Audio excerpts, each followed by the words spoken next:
personal sustainability was one of the main pillars of my business of Illumin Wellness. I wanted to help people through coaching, through sound healing, through movement to figure out, how do I sustain myself? How do I make sure that I can utilize all 168 hours of the week for my betterment, for my wellness, so I can show up as the best version of myself?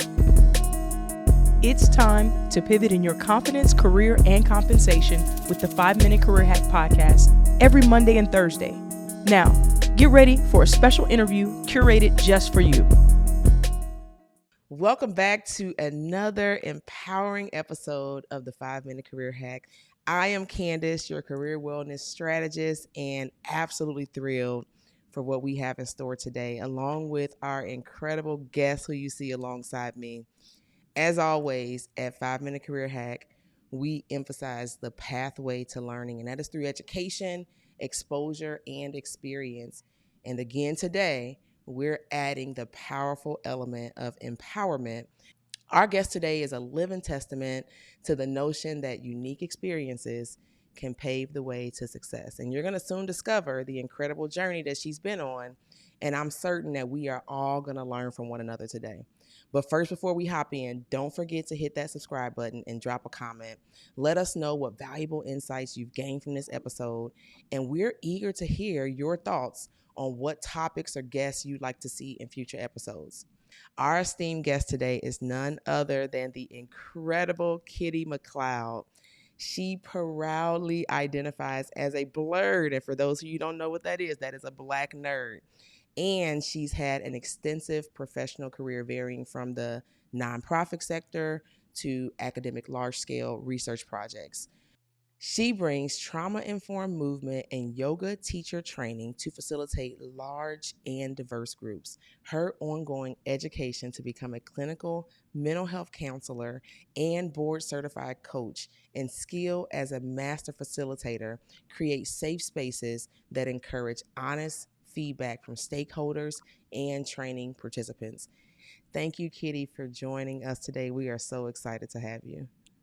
Well, thank you so much for having me, and hello to everyone who's listening. Just talk to us a little bit with all that experience that I just talked about.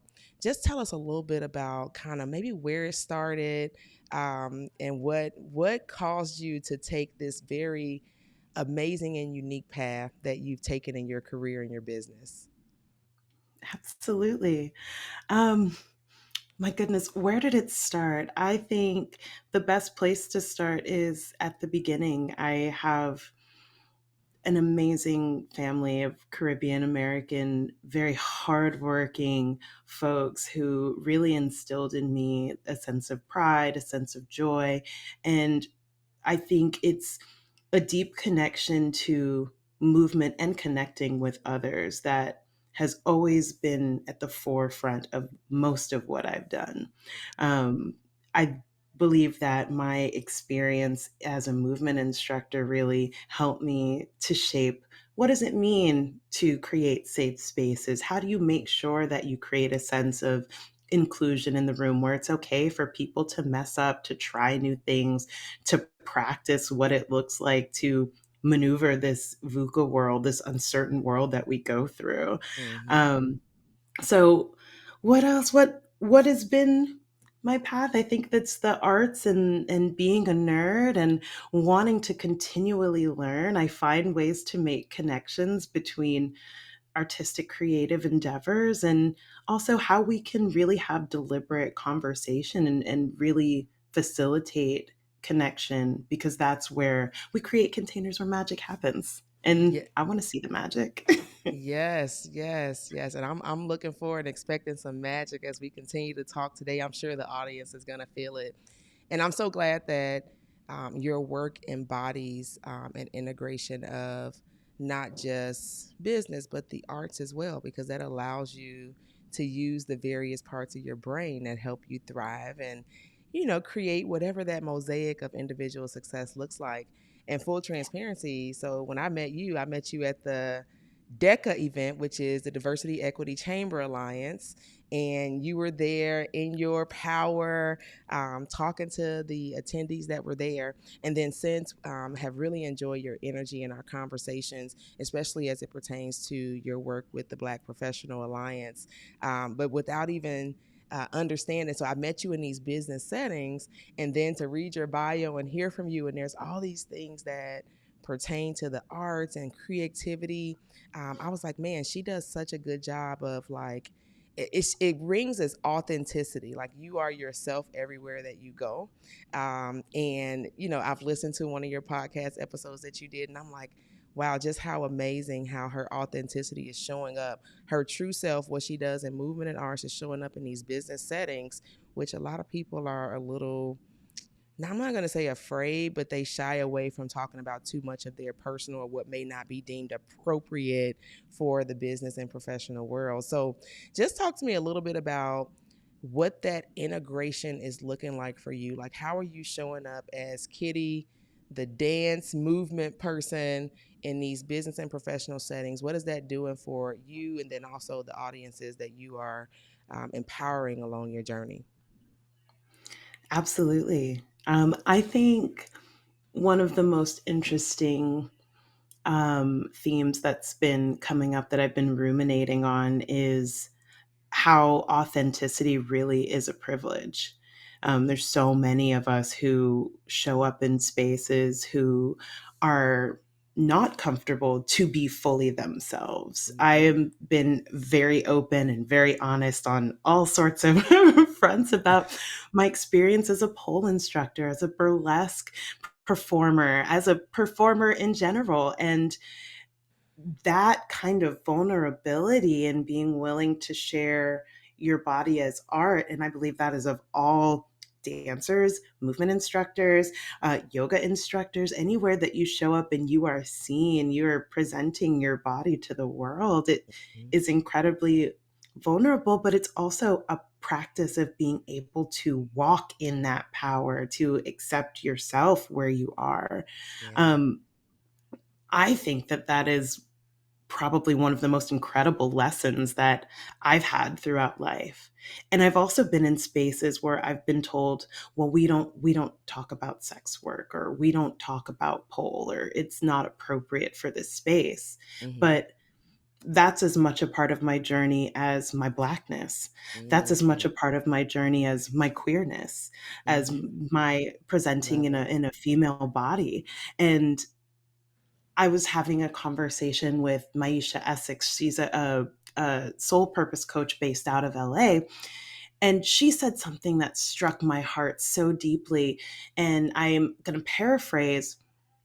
What she said was that we are essentially walking in um, as the wildest dreams of our ancestors. They have sacrificed so much for us to have these freedoms, to be able to walk and talk and exist exactly as we are. Yeah. Who am I to disrespect them by being small? Ooh, That's that's good. That's good. can't. I can't. But I think also as showing up as Mm, an instructor, showing up as a facilitator, I can only be the best example as to how someone can exist. I yeah. think role models, I think representation is so important because we don't know what we're capable of until we see it, until we hear about it, until we think about it and bring it into this realm. So I really take it seriously when I show up with the Black Professional Alliance of Austin, when I show up with Illumin Wellness, when I show up as Kitty McSparkles on stage or Kitty McLeod in person, to be an example of the excellence that I carry, so Yeah. that someone hopefully will see it reflected in themselves and feel just as proud and do the Absolutely. same. Absolutely. I mean, that was phenomenal. Just such a phenomenal explanation. And you hit the nail on the head in talking about authenticity, and I think I even say this in the podcast episode, authenticity is role model behavior. And I think about the opposite side of that, of showing up as someone else or showing up small, which I love the way you talked about showing up small is like disrespectful to your ancestors. That is going to be stuck in my brain. It's going to now be a new interrupter I have. Um, but we do that, show up small, and it's such a bad example to people who long to be themselves in the workplace or whatever that professional setting is. And when people of influence like yourself can show up and just be you and walk in that privilege, that was the other bar you dropped, in case nobody heard that. Authenticity is a privilege. That is you walking in your dominion unapologetically, who you are. That is role model behavior that needs to be continuously shown and displayed in all environments, because what lies on the other side of that is your brilliance and your mastery, and that comes with understanding what's going on behind the scenes. Now, I'm not saying you got to come air all your dirty laundry, but Mhm. who you are and what you're doing to be well in your life so you can show up well at work, I think is the behavior that we should all be after. So thank you for sharing that. Yes, absolutely. Yes. Absolutely. And I think that's another place where I get really excited because sustainability, personal sustainability, was one of the main pillars of my business of Illumin Wellness. I wanted to help people through coaching, through sound healing, through movement to figure out, how do I sustain myself? How do I make sure that I can utilize all 168 hours of the week for my betterment, for my wellness, so I can show up as the Mhm. best version of myself? Yes. And what's really interesting is that I find that not a lot of organizations take that same approach of, how do we make sure that this is a sustainable system, not Mhm. just for productivity, not just for meeting our bottom line, but to be sure that our people are well enough to sustain their work, to show up, to grow, to be better. Yeah. So, very Yeah, interesting. no, no, absolutely. I think, and I know you've done a lot of work in like DEI and diversity, equity, and inclusion. For those of you who don't know what DEI is, and it's packed with a lot of data, lots Mhm. of teachings, lots of levels of understanding that we have to continue to gain. We're looking at results, but not all the time. What I see us do, I'm not gonna say not all the time, but what I see us do sometimes is we separate business from DEI, from wellness and wholeness, right? And what I love Mhm. about, we talked about this a little bit in pre-show, is that you're still looking to integrate all these business aspects like DEI into wellness. Like, this is a business strategy just as much as wellness is, right? As DEI and achieving KPIs are. Couple stats Yeah. I'm gonna drop, and then I'd love to hear your perspective on how you're doing that for organizations, or what that looks like in terms of the work you're going to do going forward. But one stat I pulled up, the research by the American Heart Association found that organizations with high scores for inclusivity had employees who were 45% more likely to report overall good health and well being. And another one that I really like was, and this was the Mercer survey in 2021, it says that 79% of employers in the US have a plan to implement well being programs that focus on diverse employee populations to basically address all dimensions of well being. So, Mhm. kind of understanding those statistics, it shows the intersection that we're talking about, right? When our employees are well, then they can actually implement these strategies and KPIs. But I'm interested just in your take on how can we shape that, or what can we make it look like, where companies are more focused on this, or people are more focused on this, so they demand it from the employers that they work with. Absolutely. I think one of the things that has come up the most in conversations that I have with prospective clients, with folks that are engaged in this work, is being able to very clearly talk about what are your norms. What are your norms for your standards of operation, your operating agreements, your um, what are your parameters for interacting with other people? Because psychological safety is has become a buzzword in the DEI space, but if you're not feeling safe enough to express yourself, safe enough to throw out ideas, to be wrong, to fail, to mess up, to learn as you go, it makes it very difficult for you to speak up, to advocate for yourself, to be able to say, okay, well, I saw this and this was incredibly uncomfortable. So, starting off with a place of, well, how are we going to interact with each other is a great place because it builds that trust. It builds psychological safety. I like to talk through a lot of these themes just in basic training so folks are Mm-hmm. understanding of what is psychological safety. How do you have difficult and uncomfortable conversations? And as somebody who is more of an avoidant attachment style, this is continual work for me. I'm honest about Yes. about my Yes. We're BS. humans. We're humans out here as professionals as well, right?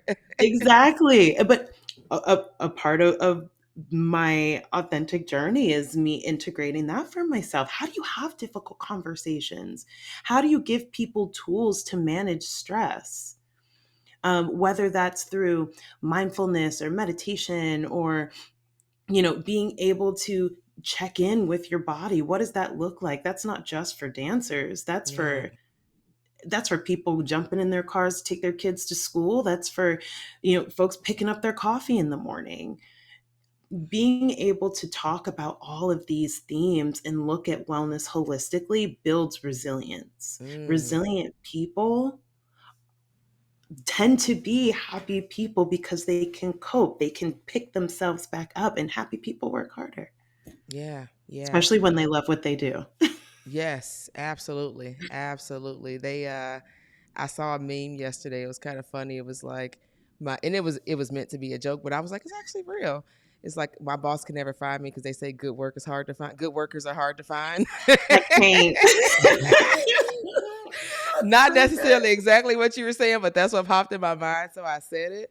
Um, But I but love that. And I yeah, hope that with that, that person is also taking a break because we need to come on. normalize breaks. It's Absolutely. not just for 15 The minutes. to your point too, yeah, the happy person, the well person is taking breaks, they're taking the vacations, they are taking walks after they finish their lunch break. Those are Yes. things that, are encouraged so we don't experience. We talk a lot about burnout here at 5 Minute Career Hack. It's a part of my life's work right now is to help drive awareness to burnout and wellness in the career. That's why I'm a career wellness strategist. But absolutely. You have to be well in your mind, body, and soul in order to perform the work that you need to for your prospective employer. And so I love that you said, I want to go back just a little bit to the psychological safety piece because I do believe that it is a buzzword. Just like in some cases, authenticity is a buzzword. I think we'll get there shortly in a minute too, but or bring your whole self to work. That's all, that's that statement we're saying. But I think you embody what that looks like. But psychological safety being something that we're just kind of saying. I know you are training or you have trained organizations to learn how to create that. So I kind of want to flip this question a little bit. Not for, hey, here organizations, if you want to create psychological safety, here's what you do. But for the employee who's working on the job, right? And they want to understand if that environment is safe for them so they can make informed decisions about their next in their life, career, and their business. What would you tell that person to expect and what they should feel, hear, and understand around psychological safety so they can actually excel in their careers? Mm. I'm going to repeat that question to be sure I'm getting a Yeah. very very clear understanding. You're asking what should you be witnessing in a space in order to qualify if you are in a psychologically safe place. Ding, ding, ding. You got it. Okay. One of the things that is definitely a marker of psychological safety is when you have candor, when you're able to have those uncomfortable conversations, when you're able to also have storytelling. And that's, like we said earlier, not necessarily airing your dirty laundry at work, but it's being vulnerable, it's being human, it's showing imperfection because perfection is an illusion and it's unattainable. Mm. That could look like, I've been feeling really under the weather, so I'm slow to respond today, but I know I see these high priority items that need to happen. It's being able to say, coming back to that piece about candor, this isn't working, or how can we pivot, how can I help. It's when you see people who are willing to collaborate, to brainstorm together. Yeah. You can't have psychological safety, you can't have brainstorming without psychologically safe environments. Mm-hmm. I mean, I think the playfulness that's come Yeah. from movement has been really helpful, because oftentimes I'm not, like, I'm totally okay to make a fool of myself. I know I am goofy, but it helps because it takes a little bit of that fear off of, okay, well, I don't know how this idea is going to land. It may land, it may not. But Right. knowing that like that comfort to do so shows a sense of psychological safety. Yeah. So I hope those Yeah. are a couple of things that Yeah, are. no, great examples. No, great examples. And one I heard there too was just around, being okay, like in a psychologically safe environment, you are okay to even make a mistake. Right? Like you can go to that meeting or have that brainstorming session and say what you are thinking. I know we've all been in that meeting where it's on your mind and you just never said it, and then all of a sudden the mistake, Mhm. the failure happens, and you're like, man, I should have said that when I thought of it.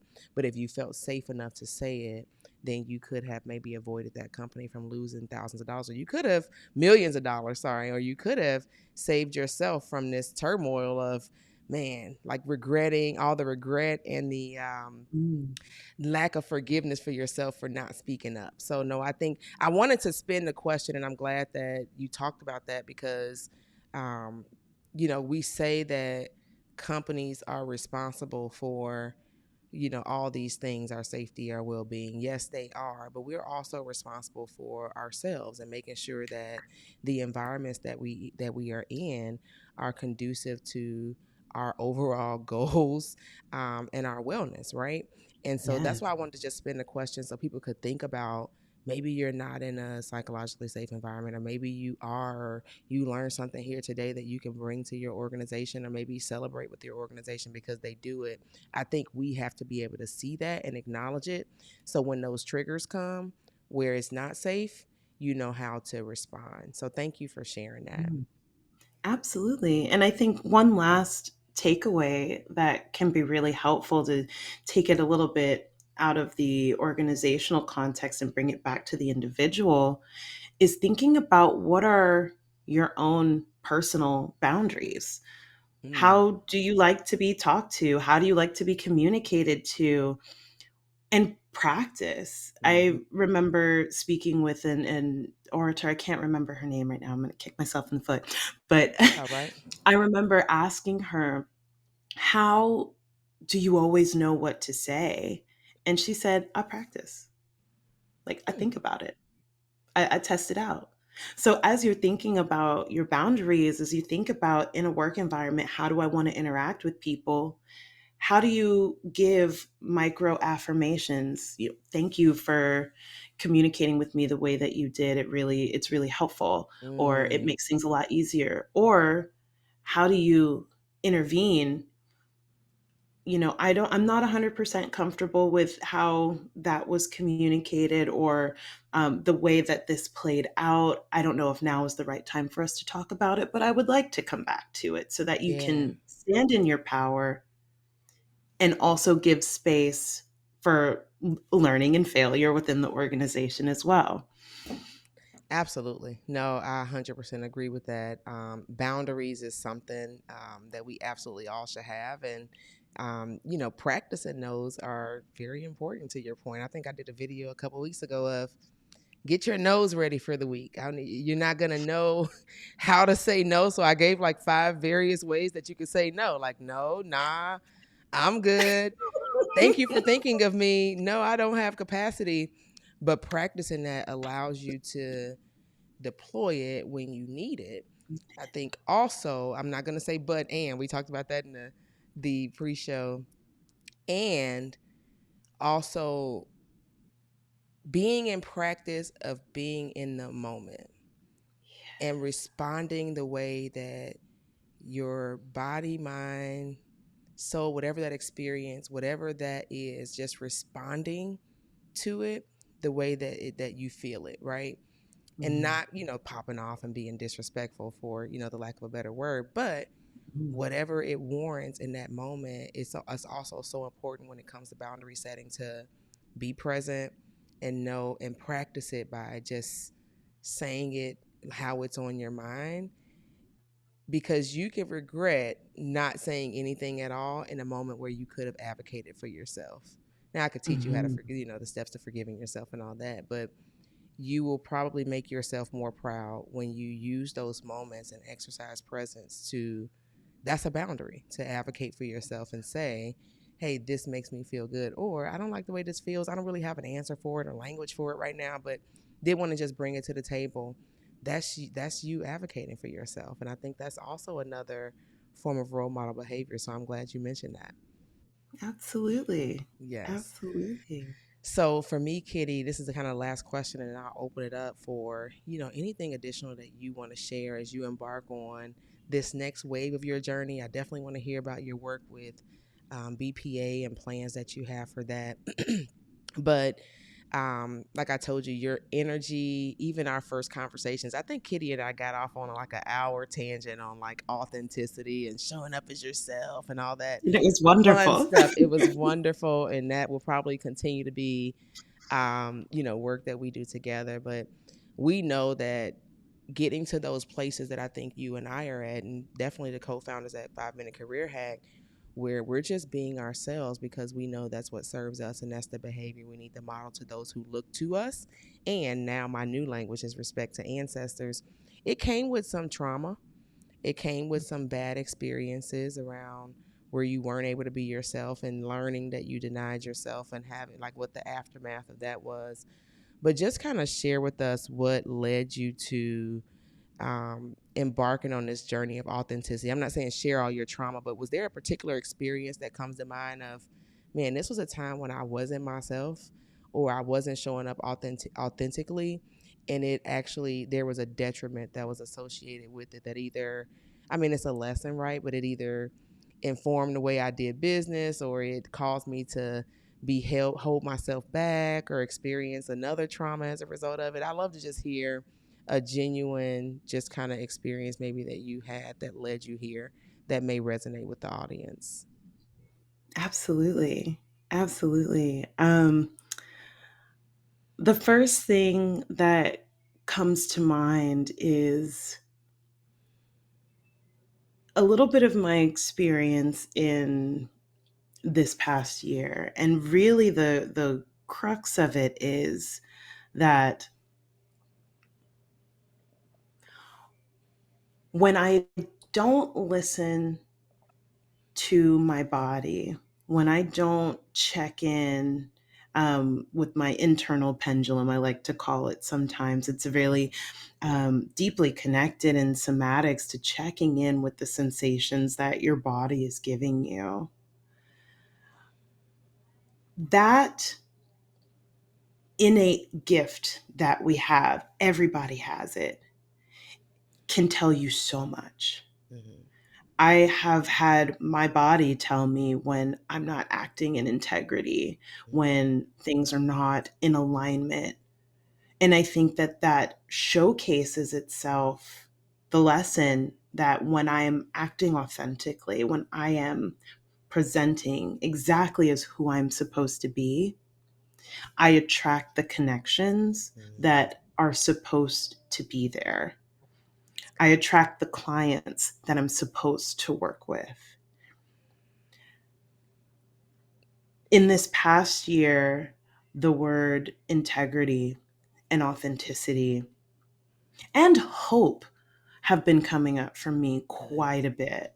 Mm, And when I think my biggest lesson is not trying to ignore those messages. mm, But I think that doubles, that compounds in other ways that we don't listen to our bodies. We ignore that we need to sleep, that we need to eat, that we need to rest. I visited my parents for, I was only supposed to be there for a week and I stayed for listen, 2. And love I it. got all Restoration. of the, yes, I got all of the hugs. I slept, I meditated, and it's having those simple practices. I'm not a big fan of stationary meditation. But again, I know when I'm acting in integrity, when I'm having my movement meditation, I'm a better human. Mm, I show up exactly how I'm supposed to be, and I leave space for what the universe wants to put in my way. I'm mm, supposed to come across, as opposed to muscling my way through this perfectionism that again is not real, is unattainable, and yeah. taking me off the path. So I think all of that to say, me acting out of alignment has been a direct path to burnout for me Mm, because it's energetically expensive. yeah. Yeah, no, that was perfect. Man, I don't know if I've ever thought of not honoring my body or honoring what I feel was a lack of integrity, right? And so, integrity is kind of one of those values that people, in my mind, I had told myself, like, you should just have that in general. Like, if you're a good person, you have integrity. And I was bopped in the face with it about 2 years ago from my therapist, who was like, you have to make sure that your authenticity has integrity. And I was like, what is she talking about? Like, is she calling me a liar? Like, what does that mean? And she was like, you're still more focused on what the world thinks of you versus just honoring what you think of you and how you're actually feeling. And so now hearing you say that, use the integrity in that context, it connects even more dots of what she was saying because it was coming out in my language, in my actions, right? But when you said that, when you're acting in integrity, you're honoring yourself by doing your meditation the way you want to, or saying, you know what, I just need to sleep, or I just need to go. I'm not going to spend a week with my parents. I'm going to spend 2 weeks because I know this is what my body needs. So that was definitely a gem as people think about what we consider one of our biggest values of integrity. Is not just telling the truth out of your mouth. It's honor. It's honor for yourself and honor for your body. I love that, and I appreciate you sharing and giving us here at 5 Minute Career Hack new language as we work with those who need to explore what that honor looks like individually for them. Yeah, Love it. absolutely. Love it. So listen, we've talked about like several things. When Jamila goes to make the title of this episode, she's gonna be like authenticity meets dance meets DEI meets like and I'm here for it. You're gonna love the title, Yes, whatever it is. multifaceted conversation. Absolutely, absolutely. But I think exactly how I started, like our path and our individuality is a mosaic of our unique life experiences, the things that we learn by way of education, and then also what we have been exposed to. So I think this episode definitely embodies that. So as we wrap up, I certainly want to give space for, I know you're doing some incredible work with the Black Professional Alliance, incredible work with your new business endeavor. So I love to just share whatever you want to share with the audience in terms of what that work is going to look like for you that you haven't shared already, and trends and themes that they could be thinking about that hacks that come directly from your work. I would love to just hear more about that as we wrap up. Absolutely, absolutely. So, I want to be sure to start with a little bit more about my involvement with the Black Professional Alliance of Austin. Sure. It has been such an incredible gift to be in a space full of brilliant, incredible Black professionals in Austin. When I moved to Austin, I had come from working at an HBCU, so I was seeing Black people every day, all day. It was wonderful. And then I came and I didn't see anybody at HEB for like a month. It was a very, very culture shock. And even Yeah. as someone who has spent most of my time in education in private white institutions, I was still shocked. Yeah. So I'm really excited about continuing to work with the Black Professional Alliance to build spaces where people can connect, Yes. where professionals can connect, can grow, can learn together, can collaborate. That is one of the greatest pillars that I think of the Black Professional Alliance is creating opportunities for people to find spaces to build together. Absolutely. So we're wrapping up the end of the year. We have one event that's going on during Afrotech on the 2nd of November, and we'll be having an end of year celebration coming as well. But looking into 2024, lots of different networking events and other spaces to come and just meet Black professionals in Austin. So if you're here, connect with us. We're on all of the outlets. And um, yeah, I think that's everything I wanted to say about Love BPA. it. Love it. Yes. I've experienced BPA so far, and I am incredibly enthused to add and receive value alongside the organization. So, kudos to what you and Eric and the team over there are doing at BPA.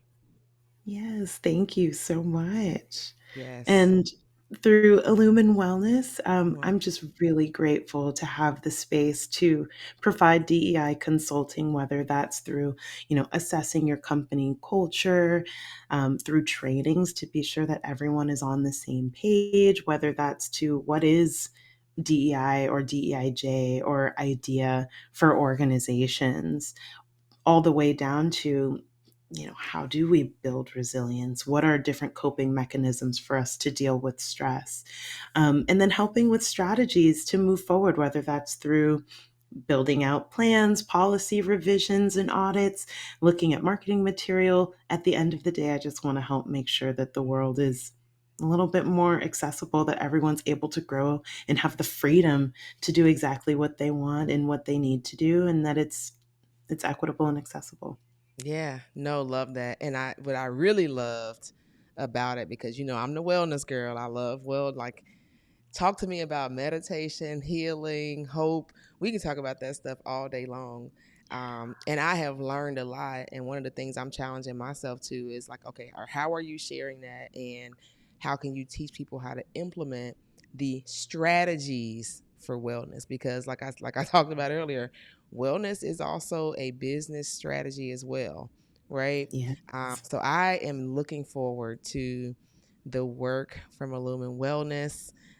Excited about how that it's going to impact the people of Austin and beyond, with understanding how to find that intersection between their business, their wellness, their life, so they can actually sustain. To your point earlier, we want sustainable life, not survival, right? So Exactly. I think I love. I love the aura of what you're doing, and I love the fact that it just creates space for others to be authentic. First of all, if they could just see the way you're smiling. If you're watching this on Apple or Spotify or one of our audio platforms, I encourage you to jump over to YouTube right now, because what is happening on this camera is absolute energy. And Kitty, we appreciate you for Thank you. sharing your energy with us, and look forward to seeing how that shows up in professional settings alike. So, Kitty, I appreciate you so much. And how can people find you? Just the last question is, how can we find you? How can they get in touch with you if they want to work with you? 5 Minute Career Hack's already going to be involved with Lumen's business and Black Professional Alliance's business. I said it here. You heard it here first. But if those others who are listening to the podcast today would want to be involved with what you're doing, tell them how can they find you? Absolutely. You can find me through my website, illuminwellnessllc.com. You can find me on LinkedIn, Kitty, Kitty McLeod, McLeod. I also have a link in there for a Calendly so we can connect. I love a virtual coffee.